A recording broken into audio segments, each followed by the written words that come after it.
Hi, everyone. Thank you for joining us at the Boston Globe for our GlobeDocs conversation on In Love with You. We are with our director, Michael Eiffel. I'm Janae Osterheld, Boston Globe culture columnist and resident troublemaker. Um, Today, we're going to talk about this beautiful documentary, which serves as a love letter to Black women in Boston and really Black women everywhere. I found that you don't have to live here to relate to the topics in this film. Mike, what inspired you to make this film? I believe I spent some time with my mom in Jamaica about a summer before I started recording the film. And I was just, I like spending a lot of time around elder women in my family because they always have all these jewels to give you. Like, you sit down with them, they take their time with you.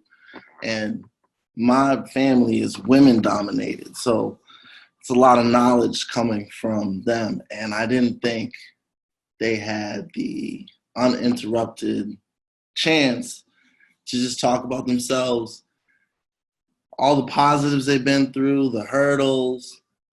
My family's very storytelling fashion. So, I just soaked it all in. And then when I came home, I started talking to Mel, who's in the film, and Shonda, who's in the film. And I said, I want to create a film that would be kind of like a trampoline to start conversation in and around our city, because I personally love Boston. I've been here for a long time, but I don't feel like Black women get a chance to lead any forum or topic.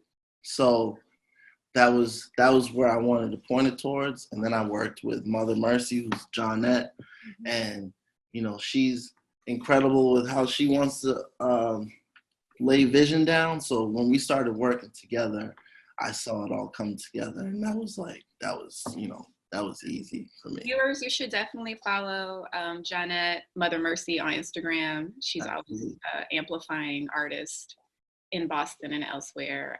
It's a beautiful movement. But speaking of Mel and Johnette and women you worked with, I love the inspiration behind the film, and I was thinking a lot about those.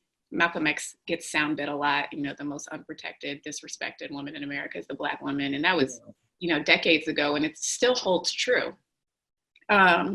What led you what led you to choose the women you chose specifically? Oh, that was a snowball to an avalanche, really. I mean, immediately I just pulled from who was close. So I probably knew half of the women in the film beforehand. I wanted women from different age brackets, like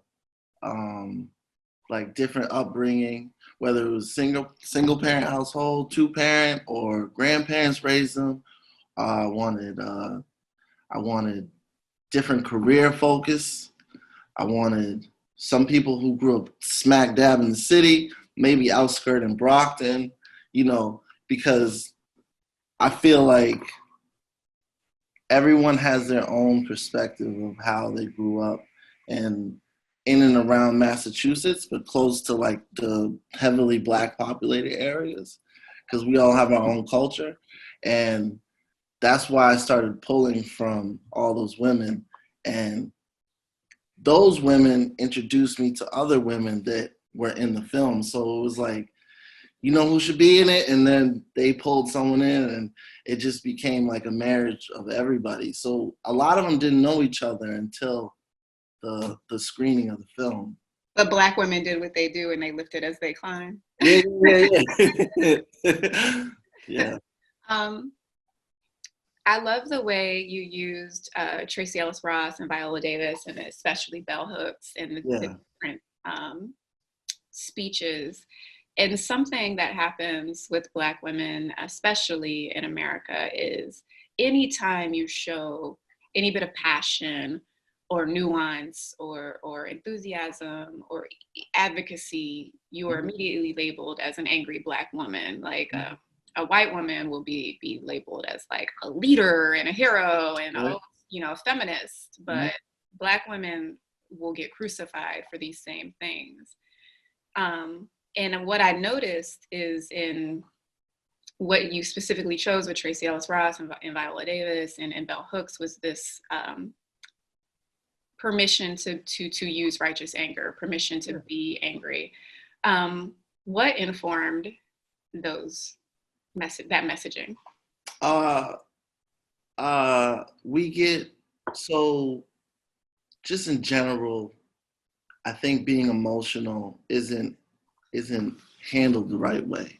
I think, and especially Black women, when they're depicted on any public platform, when they're emotional, it comes off angry, or just a whole bunch of other things that could be correlated with negative, when in actuality, they're just a human being, and you should be able to have a range of emotions and and it should be accepted differently. So I know I use those quotes because at the root of all of it is love for yourself, right?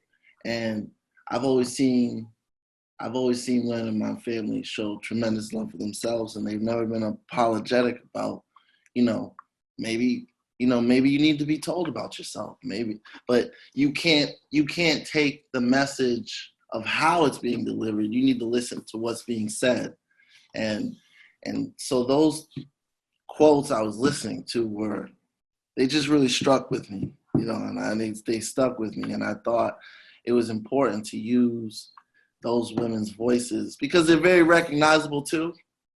And I think people might have heard the quotes before, but they didn't correlate them with stories. And so I used those quotes in between, like, as you would maybe say, like chapters or acts, to just kind of lead the topic of what was going to be discussed. Because women of color in general just are always asked to be extremely, have an extreme amount of composure, even in the face of being treated unfairly, which is unfair. It's like you're expect to kiss oppression on the cheek. Yeah, yeah. And ask it as nicely to treat you well. Yeah. One thing I noticed that was very striking and enraging and heartbreaking is no matter how different these women were, and they all were very different, there was almost all of them had a common thread of knowing that they had to work 2 times or 3 times as hard from a very young age, having to take care of family members from a very young age, having to take care of themselves from a very young age, having to take on these very big responsibilities that I think kind of forces you to grow up a little bit. And it got me to thinking about those really heartbreaking studies that Georgetown Law has been doing year after year on the adultification of Black girls. And there is no justification to teachers ever adultifying Black girls and Black girls being suspended at 2 and 3 times the rate of white girls for doing the same exact things. Seen it all the time, yeah. Yeah, you see it all the time. But do you think that culturally our life experiences and some of the things that overlap with all of us, that seems no matter where we're from, no matter how we grew up, I mean, all those women grew up different and they all kind of had that common thread. Yeah. You think it forces a certain growing up for Black kids? Yeah, well, I mean, my God, majority of the kids in my family, they're grown. And I mean, when I say grown, I mean, they can take themselves to school by themselves, do their own laundry, iron, make breakfast, do all that other stuff, probably before they get to middle school. You know what I mean? And those are just in-house soft things. But like emotionally, yeah, they're forced to be adults real early. They're forced to be in environments where they have to recognize the temperature of the room. they have to look at certain opportunities as a chance where other people would kind of turn their face up at. Um, it's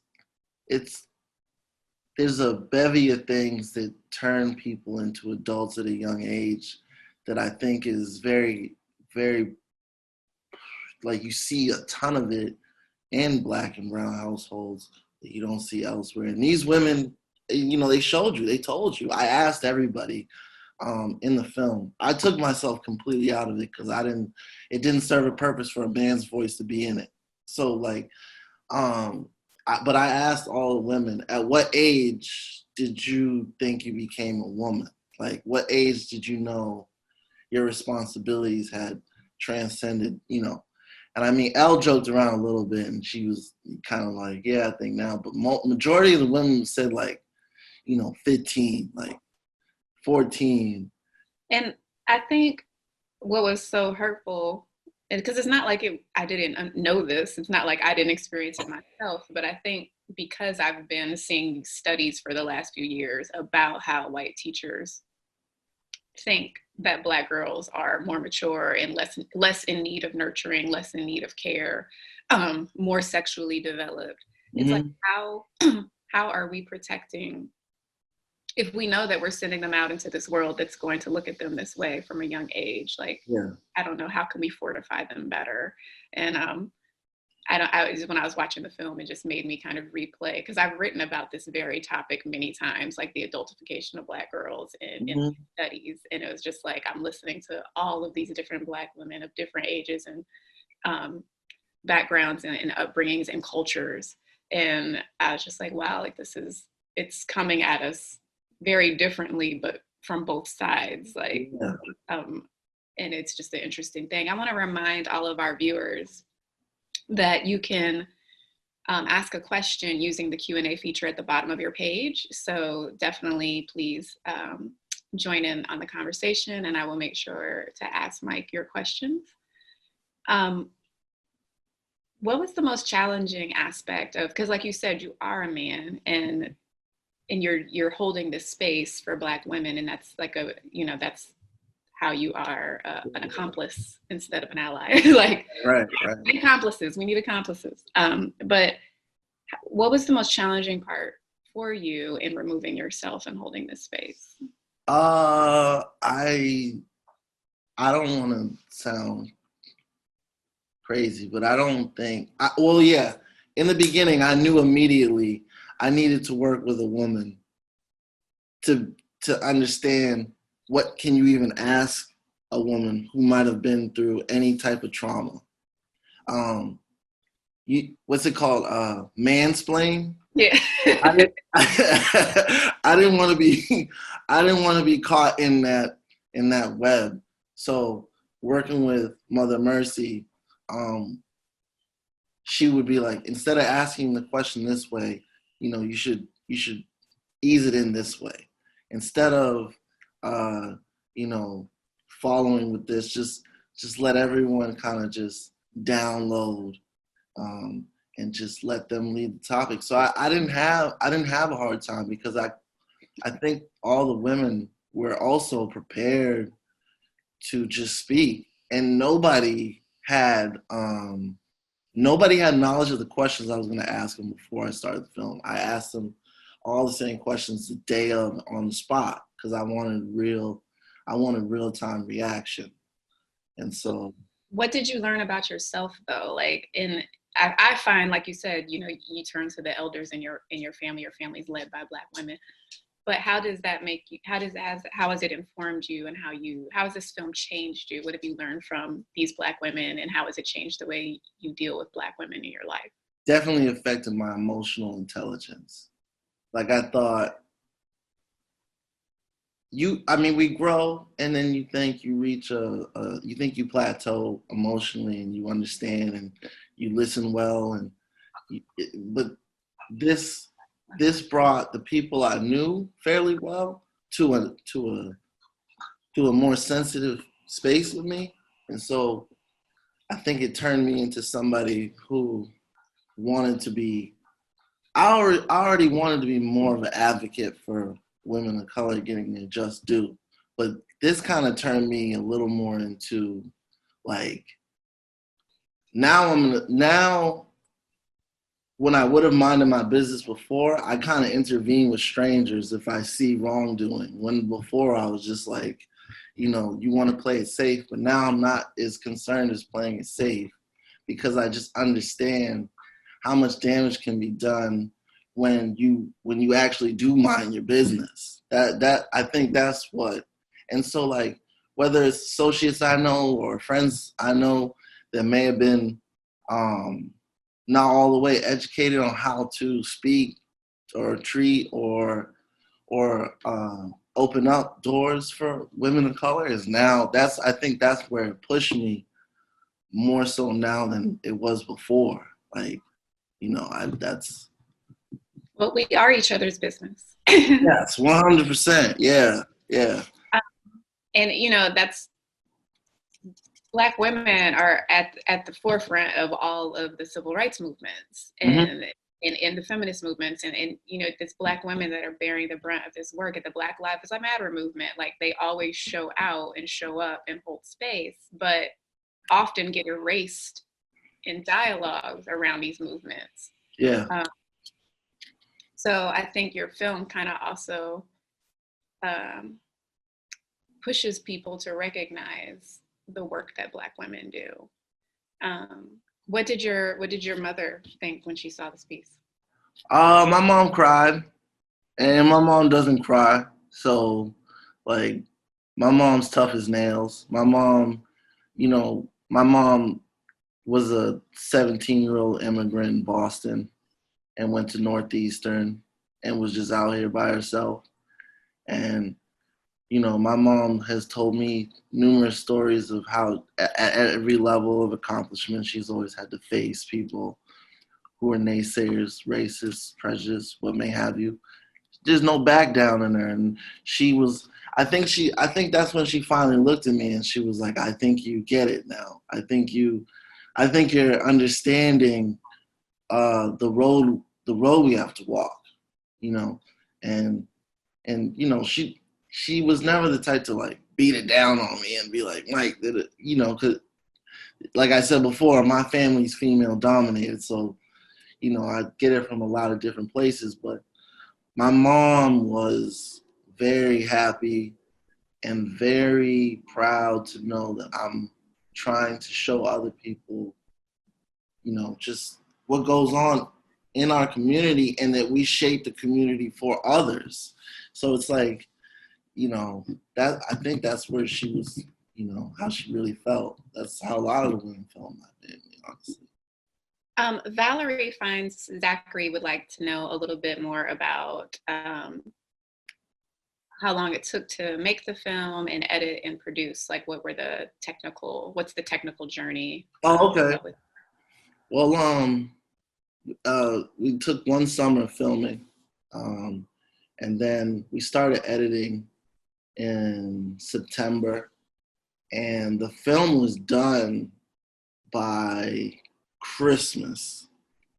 So from September to Christmas, we took time editing, and then I screened the film for everyone in the film and all their families at Kendall Square Theater, movie theater over there. So yeah, I mean, at 3.5 months, just me. I just sat with the film team, my friend Annie, BO8, who we work together all the time, and I sit with it, and then I sent the film over to Mother Mercy, and she gave her input, but I mean I kind of look at it as for me a documentary. There doesn't need to be as much editing as you think there needs to be. You want to allow each person's full story to be shown. So it was more so the scoring of the film musically is where I was, where it took time for me because I was, the music and shots can really date a film. And I'm glad you brought that up because the music was so good. Thank you. um, why was it hard for you to pick the songs, and which song meant the most to you? Ah, Also, So go ahead and tell our viewers the soundtrack so they uh, can Spotify playlist. Well, title actually. Title. well, I just have a passion for scoring films in general. I think uh, there's scenes from everybody's favorite movies. Um, if you hear that song "Stand Alone," it'll actually take you back to that scene in the movie. Um, I wanted to, in each song I use, I wanted to create a mood, because I know, even though these are interesting stories, you can channel so much emotions through tonality of conversation and the music going on. Favorite song on there, uh, I kind of shed a tear myself watching it, and I think it was the last the last track we used on the way out, and I'm blanking on the name of the song right now. Was it her? It is her, actually. Yeah, I thought it was It her. is her, and I because I asked everybody what they pray for, and that matched with that song. Her kind of, it wasn't sad. It was just like, these women really out here praying on a day-to-day basis just for fairness. Not even, they're not asking for anything that's not owed. They just want what I'm owed, not a dollar more, not a dollar less, or emotionally, or advantage. And when I put that song with the conversation, I was like, my heart was in my throat a little bit. So, What do you that, pray for? huh? What do you pray for? Um, I prayed for more than equal advantage of women of color in the community and in the workforce. And I think we got a glimpse of what life could be like when a black woman has an opportunity to let her ideas grow with Michelle Obama. Um, and it just felt like we were under care a little bit better when she had her hand in things here and there. And so that's what I pray for, because honestly, the core of progressiveness and also emotional intelligence is coming from these women, coming from, And we see you know, that with Ayanna Presley. absolutely. That's why I put her in there. I I definitely, she's just strong. But when I think Stephanie said it in the film, when you are strong, it's still okay to say you can't bear the load. Like, Well, you're strong, you're not superhuman. And as Black right. women, I feel like because we are considered angry, because we are considered strong, this Hmm. thing happens where no one, it's like that check on your strong friend. People are like, oh, she got it. We'll just add one more thing versus, can I help you? Can I hold space? Yeah. Can I pour into you? It's more like, can I take from your cup until there's nothing left and your cup will still be standing because you've been figuring out that shit forever. You know, Right. it's it's a very dehumanizing thing sometimes to be thought of as superhuman. Um, Right. because just because you are strong and you know how to advocate for yourself and others does not mean that you also are not soft and in need of nurturing and love and care. Hmm. Um, it's like plant, you still need to be watered, you know. Yeah, absolutely. um, you did a really good job at showing the nuance of Black womanhood. Um, and I mean that not just in the sense of how people grew up or who they are, but also like there's Afro Latinas, there's Afro Caribbeans, there's Black Americans. I mean, I think that's a conversation that gets lost when we're talking about Black culture. And Yeah. I feel like you really took time to ensure that there was that nuance, especially in a city like Boston, where we have almost like every aspect of diaspora here, which is Yeah. very, that's not, you can't say that about all over the America. Right. Yeah. Yeah. Was that a conscious decision? Absolutely. Because that's Boston to me. You know, like, I got friends from LA and they just like, they see somebody Cape Verdean and they be like, yo, she's Puerto Rican. I'm like, nah. Like, that's, Cape, this is like, you grow up in Boston and you just have all these different um, cultures inside the Black community. So it was important for me to have everybody represented that I could get on that, in that conversation. Yeah, because you know, when you're younger, sometimes in school packs happen, you know, and I'm Jamaican and my dad was from Barbados, and so it's like I wasn't just African American. I was going home and it was like a completely different lifestyle in my house than my friends that actually were just straight African American. So, and also with everybody else. So I was like, if we're gonna do something Boston centric, it has to be a platform like that. Well, and I think it's really important, and this film did that, for Black women to see themselves in each other. Mm-hmm. Is there's things that, like you said, pack mentality happens, and I think it's important to be able to see Melly and also still see a Black woman, and to be able to see Ayanna Presley, to be able to see like the full range, like Lupita, Yeah. to be able to see Zendaya, like just to be Yeah. able to say, we are collectively Black women, and there is colorism and there is privilege, but we still have to be able to see ourselves and each other to move as a collective and fight for equity. Yes. Brenda Lee Thompson has a really beautiful question. Okay. Um, so she shared this film with all her girlfriends, Mm-hmm. but she also was thinking like she should send it to her sons too. How do we pull men into this dialogue and men into this film and men into the conversation where they are also celebrating Black women and being a Black woman's accomplice in equity? Because we get erased in the struggle, we get erased in these conversations, even by our own brother. Like we'll be the first ones out there for Black Lives Matter, but how many of those men were saying her name? Right. How do we pull them in? Uh, I think it's really on the shoulders of of any man that wants to be a part of any Black woman's life to try just be a part of this journey in the sense of like here's an educational of what it actually feels like to us. And when I say us, I mean them, of what it is to walk in the day to day.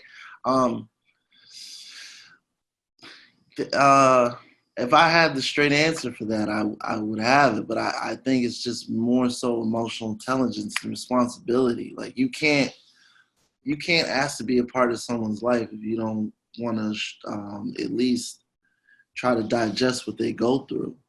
A lot of the women on the night of the screening, we had a Q&A and Mother Mercy asked all the men in the crowd, what are y'all going to do? Like, now, what are y'all going to do? And I think by and large, the census, most of the men were just like, take this in and share it with everyone I know. Like I'm a man, I made the film. Like, I feel like, and this isn't going to be the last time I try to brush over this, like go over this topic again or approach it again. Like it's a mission statement life-wise, honestly, to just have the story, have the inside dialogue broadcasted so that you could actually feel and see what's going on, in our neighborhood's culture. Well, we've reached the end of our conversation. We do have two more questions, and I just want to just quickly Sue Rees said that we should emphasize the validity of a Black woman's anger. We actually started the conversation with that. Yep. We started Did, the did. conversation talking about the messaging around giving Black women permission to be mad because they have a right to be mad. So I think we definitely drove that home. But to drive it home further, Audre Lorde said, "I cannot hide my anger to spare your guilt nor hurt your feelings. For to do so insults and trivializes all our efforts." So I think we're on the same page when we say we have a right to be mad and anger. Righteous anger, which stems from love and a need for equity, is absolutely valid. And Seagrove said that she believes all people, Black and brown, are entitled to rights and opportunities. And sometimes when we use the word owed, it makes white people feel like they're being asked to give up something. It's the fact that, this is what we all deserve. So Right. thank you so much for Seagrove for that, because that's so powerful. And I just want to thank you, Michael, for making this film, and thank all of you for joining in today with us. This has been such a beautiful conversation, and everyone stay safe, stay inside, wash your hands. Thank you so much for having me in this platform. I appreciate it greatly. Well, thank you. I look forward to doing this again for your next project, which I know will get sometime soon. Hopefully. Thank you. Thank you.